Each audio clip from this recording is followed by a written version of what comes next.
Hi, I'm Tim, welcome to our channel, and thanks for logging on.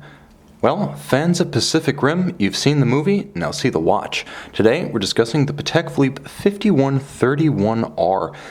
Pacific Rim Cloisonne Enamel World Time. You can see and you can purchase this 39.5mm micro rotor automatic timepiece in rose gold on our website. Subscribe to our YouTube channel if you enjoy these videos, and please click on the card in the upper right hand corner of the screen at any time during this video to see our full sales listing for this watch with additional accessories included in the sale, high resolution images for your desktop, and naturally complete pricing details for this Patek Philippe 5131R. Now, the watch on my wrist represents a bigger, some might say more beautiful platform than the current 5230 for cloisonne enamel.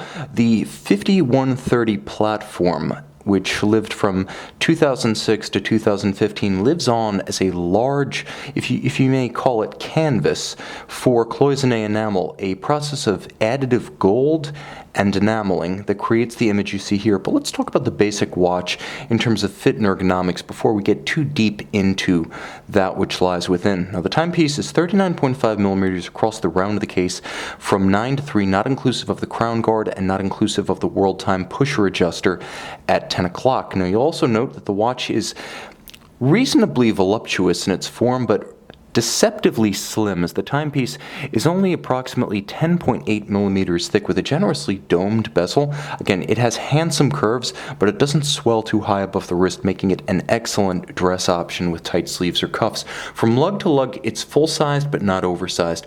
49.1mm across the wrist. The watch wears well on a small wrist down to 14 centimeters in circumference because its lugs are generously tucked and tapered, and they tend to wrap around the periphery of a wrist that's borderline for the watch size-wise, rather than flaring out stridently. It's a good watch to wear if you like a full-size case on a smaller forearm. All in rose gold, it's both handsome and hefty. The generous form of crown guards and lugs imparting a little bit more mass on the wrist than you might expect, but it's a reassuring kind of solidity. The watch exudes quality. The clasp in rose gold, polished inside and out, features a filigree Calatrava cross motif, so nicely weighted. It counterbalances the heft of the watch head, so if you prefer to wear your watches loose, the clasp counterbalances the watch head and it doesn't have a tendency to roll or capsize as a heavy watch with a light clasp can. Now, if you turn it over, you'll see Patek's now signature pull-tab spring bars allow you to remove the strap with a pull of the thumb on either side, and the strap is a substantial medium brown rectangular scale alligator leather with a monotone stitch and nice folded edges, tidy and handsome. The case is all of high polish and it wears its weight beautifully. As you can see, there's hardly a straight line about the entirety of the case. Handsome, voluptuous, twisting, sinuous. You can also see how it treats light. With respect to the curves of the case, it's almost like flame surfacing, and with this 4N rose gold, somewhere between pink and the pure shock of red of 5N, it's a handsome tone, beautifully capturing the light and complementing the gold tones of the cloisonne on the dial. Let's talk about the complication. Let's say I'm in London right now, okay? Well, in London, as you can see, it's about 8:30, but I'm going to travel, so I'm going to use the pusher adjuster system to change. I'm going to go visit my friends in Moscow, and you see just like that the watch does the math, adjusting the time not just at center but for all of the 24 reference cities that represent the 24 principal time zones of the world. You look at the minutes at center, and then you look at the hour that's adjacent to whatever reference city you want to check, either because you want to call or avoid calling friends, family, or business associates during the wee hours of the morning. It's a convenient system that builds on the original 1930s Louis Coutier radial world time by adding a later development between Coutier and Patek Philippe, which is this pusher adjuster that indexes the world time system in steps. Now let's get into the center, because this is the reason why the 5131 exists in the era of the 5230.